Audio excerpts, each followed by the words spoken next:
தத்தா நான் இன்றைக்கி வந்து இந்த மாங்காயை ஊறுகாய் போடலான்னு சொல்லிட்டு 1/2 கிலோ மாங்காயை நறுக்கி வச்சுருக்கேன். ரெண்டா தோவெல்லாம் சீவி விட்டு இந்த மாதிரி நறுக்கி வச்சுருக்கேன்.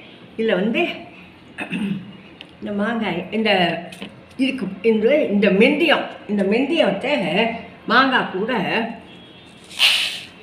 போடுவேன். என்னன்னாக்கா இந்த மெந்தியத்தினால பலவித நன்மைகள் இருக்குது.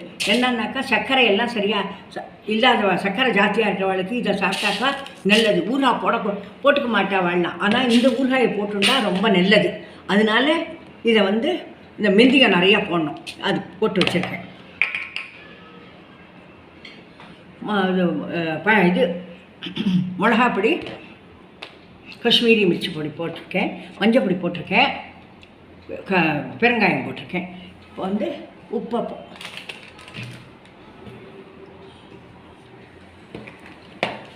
வந்து 2 ஸ்பூன் எண்ணெய்,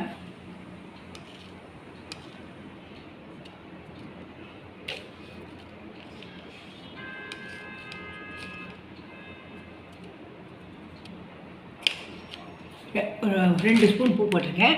இது வந்து ஆச்சார் மிளகாப்பொடி. என்னன்னாக்கா இந்த இது 2 ஊறுகாய் பொடின்னுட்டே கிடக்கிறது. அதை வந்து கால்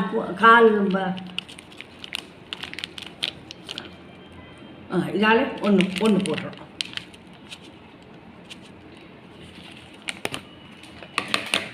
இதை ஒன்று போடணும். அதுக்கப்புறம் இந்த இது எண்ணெய், இதில் எண்ணெய் இப்படி கலக்கிக்கணும். இதை கலக்கி விட்டு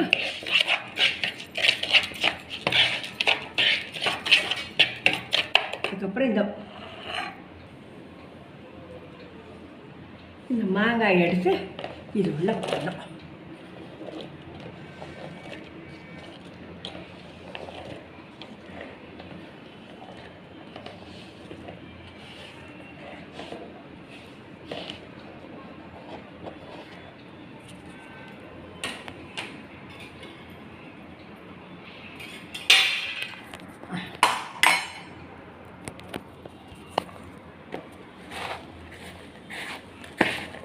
இதை நல்லா கலக்கணும். நல்லா கலந்துட்டு நல்லா கலக்கணும். இந்த வெந்தயம் போடுறதுனால உடம்புக்கு ரொம்ப நல்லது. உடம்புல வியாதி இருந்தால் கூட எல்லாம் போயிடும். எல்லாம் நல்ல ஸ்ட்ராங், நல்ல ஸ்ட்ரென்த் உண்டாகும். உடம்புக்கு ஒன்றும் வராது. தொண்டை நன்னா இருக்கும். முக்கியமாக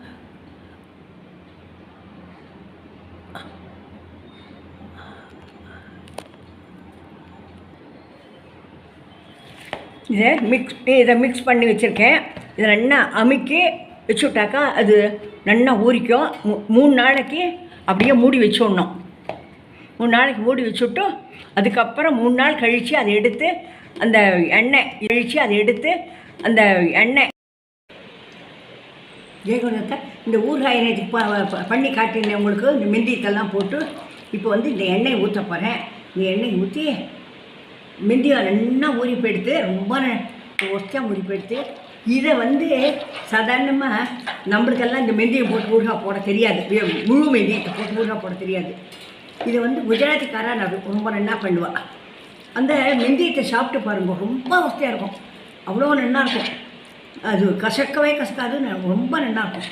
இதை வந்து பண்ணி பாருங்க. லைக் பண்ணுங்க.